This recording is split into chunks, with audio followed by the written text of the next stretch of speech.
చిత్తూరు జిల్లాలో మామిడి రైతులపై కూటమి ప్రభుత్వం కక్ష సాధింపు చర్యలకు దిగుతోంది.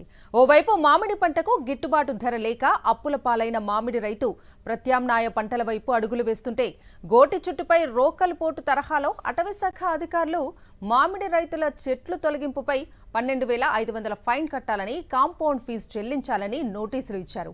దీంతో అసలే అప్పుల్లో ఉన్న రైతుకు మళ్లీ ఇలా అకారణంగా చెట్లు నరికేశారని, వోల్టా చట్టం ఉల్లంఘన అంటూ ఫైన్ వేయటంపై రైతులు ఆవేదన వ్యక్తం చేస్తున్నారు. మామిడి చెట్లు తీసివేసి ఇతర పంటలు వేయాలని నిర్ణయం తీసుకుంటే అటవీశాఖ అధికారులు వేధించడం ఏంటని ఆవేదన వ్యక్తం చేస్తున్నారు మామిడి రైతులు.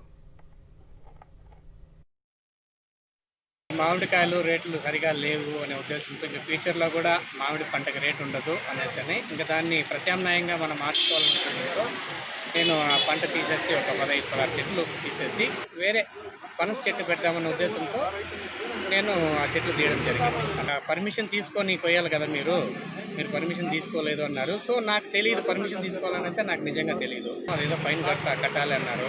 సో అది కూడా నా వల్ల కాదు సార్. ఇంకా నేను మామిడికాయలు అమ్ముకోలేకడే కదా నేను ఇట్లా చేశాను. ఒక లోడుకాయ తీసుకెళ్తే 5 రోజులు అవుతుంది ఫ్యాక్టరీ దగ్గర.